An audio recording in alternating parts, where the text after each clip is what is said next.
मैंने आपको कहा था कि इस जंग के अंदर अमेरिका जो है वो कभी नहीं जीत सकेगा। हालांकि तीन बड़े इत्तेहादी जो थे वो एक साइड पर थे और अकेला ईरान जो था वो एक साइड पर था। ये अकेले अमेरिका की शिकस्त नहीं हुई, ये अकेले इजराइल की शिकस्त नहीं हुई, साथ इंडिया को भी इस जंग के अंदर इबरतनाक शिकस्त हुई है, क्योंकि अमेरिका, इजराइल और इंडिया जो थे वो बहुत मजबूत इत्तेहादी थे इस जंग के अंदर, और साथ इनके सऊदी अरेबिया भी था।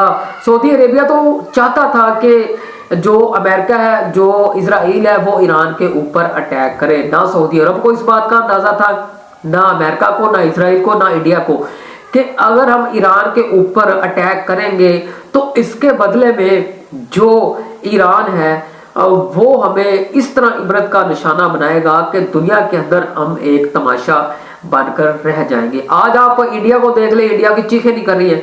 आज आप इजराइल को देख ले, इजराइल की चीखें नहीं कर रही है। आज आप अमेरिका को देख ले, अमेरिका की चीखें नहीं कर रही है। ईरान ने इस तरीके से ताबड़तोड़ अटैक इजराइल के ऊपर किए, अमेरिका के ऊपर किए। अमेरिका के जो बेसिस है बहरीन के अंदर, कतर के अंदर, ईमान के अंदर, कुवैत के अंदर, इन सारे जो कंट्री है, खलीजी कंट्री या अरब कंट्री, इनके अंदर अमेरिका के जो बेसिस फैले हुए थे उनको ईरान ने ड्रोन अटैक से उड़ा कर रख दिया।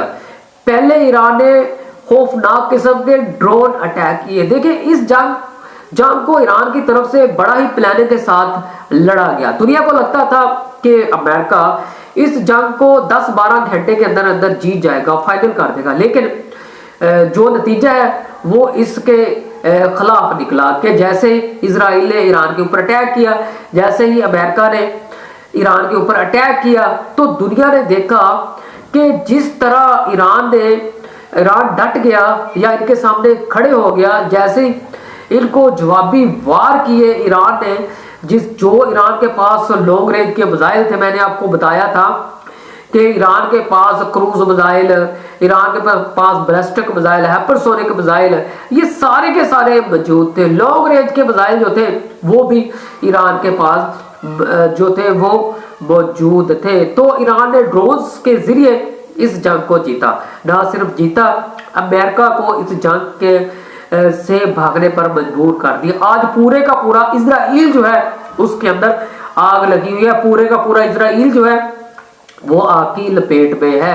तो जनाब, ईरान ने बड़ी कामयाबी से नेतन्याहू को एक दफा निशाना बनाया, दूसरी दफा फिर निशाना बनाया। खैबर शिखर 1 जो था उसके जरिए उसको जख्मी किया, फिर खैबर शिखर 2 के जरिए जो नेतन्याहू था उसको जख्मी किया और नेतन्याहू भागने में कामयाब हो गया। लेकिन ईरान की तरफ से ताबड़तोड़ हमले जो हैं वो जारी हैं। ना सिर्फ जारी हैं, इजराइल जो है अब वो जनाब चाहता है कि ईरान की तरफ से ये जो जंग है ये रोकी जाए, जंग बंद की जाए। अमेरिका भी यही चाहता है, जिसकी वजह से अमेरिका जो एक्टिव है, पाकिस्तान ने मुदाखलत की है कि किसी न किसी तरीके से इस जंग को रोका जाए, क्योंकि सऊदी अरेबिया जो वो पीछे हट गया है। सऊदी अरेबिया का पाकिस्तान के साथ मुआहदा भी है, और इस मुआहदे की वजह से जो पाकिस्तान है उसकी कोशिश है कि किसी न किसी वजह से खलीजी ममालिक जो है, जो इस वक्त आग की लपेट में है, उनको जो है इस जंग से बचाया जाए, ताकि ये जंग मजीद जो है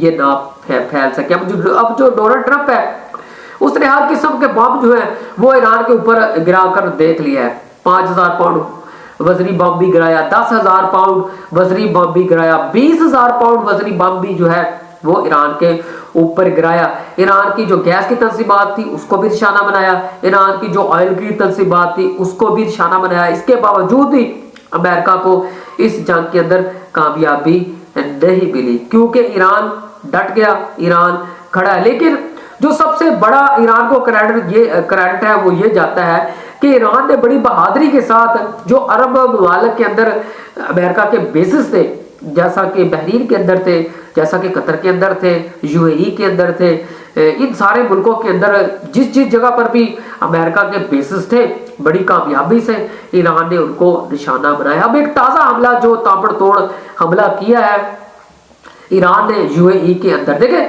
यूएई के ऊपर जितने भी अटैक किए जाए उतने ही कम है। यूएई वो वाहिद कंट्री है जो कहता था मैं आज जी अमेरिका के साथ खड़ा हूं, मैं अमेरिका की तरफ होकर ईरान के ऊपर अटैक करूंगा, ईरान के ऊपर हमले करूंगा। तो ईरान को इस बात का भी गुस्सा था। दूसरा, आयतुल्लाह खामनी की शहादत से बड़ा वाकया ईरान के लिए कुछ हो नहीं सकता। तो जिस जिस जगह पर भी अमेरिकी छुपे हुए हैं, जिस जिस जगह पर भी उनकी रहायशें हैं, तो उनको कामयाबी से ईरान जो है वो निशाना बनाने में कामयाब हो जाता है। तो कल जो अटैक किया है ईरान ने यूएई के अंदर, 37 अमेरिकी फौजी जो हैं वो हलाक हुए हैं। तो ईरान का बड़ा नुकसान हुआ है। ईरान का जो बिलियन डॉलर का नुकसान, जो अमेरिका है उसका बहुत नुकसान हुआ है, बिलियन डॉलर का नुकसान कुवैत के अंदर हुआ, बिलियन डॉलर का नुकसान कतर के अंदर हुआ, बिलियन डॉलर का नुकसान उसका बहरीन के अंदर हुआ। बहरीन के अंदर तो उसके बहुत सारे जो फौजी थे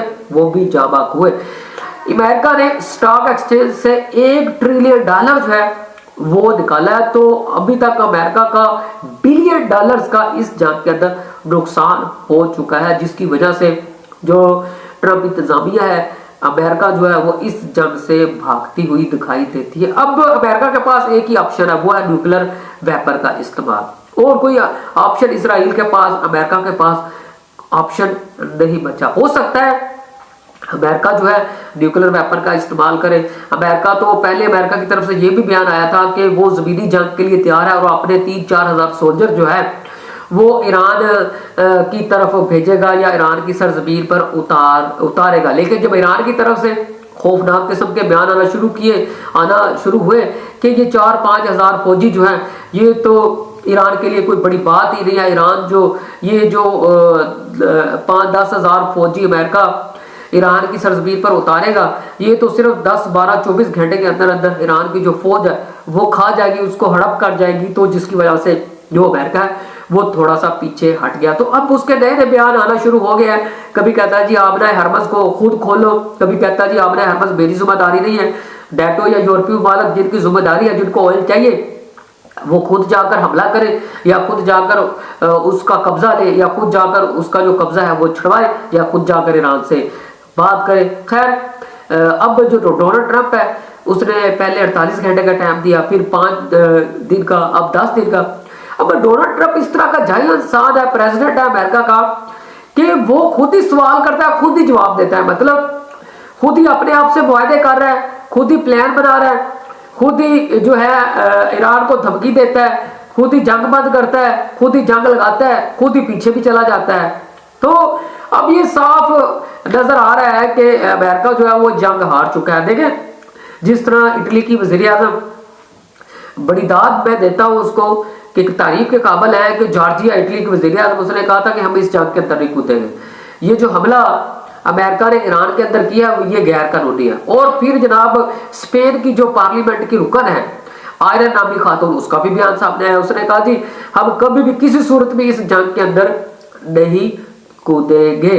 तो अगर डोनाल्ड ट्रंप को इतना ही शौक है वो खानदान वाले भेजे, वो रिश्तेदार भेजे, लिहाजा स्पेन और जो इटली है वो इस जंग के अंदर नहीं कूदेगा। ऐसे ही बरतानिया जो उसका इत्तेहादी है उसने भी इनकार किया, नेटो ने भी इनकार किया, यूरोपीय कंट्री सब ने इनकार किया कि हम इस जंग के अंदर नहीं कूदेंगे। तो खैर फिर भी अमेरिका ने इजराइल के पीछे ईरान के ऊपर अटैक किया और अब सूरत हाल ये है कि इबरतनाक शिकस्त हो गई है अमेरिका को इस जंग के अंदर।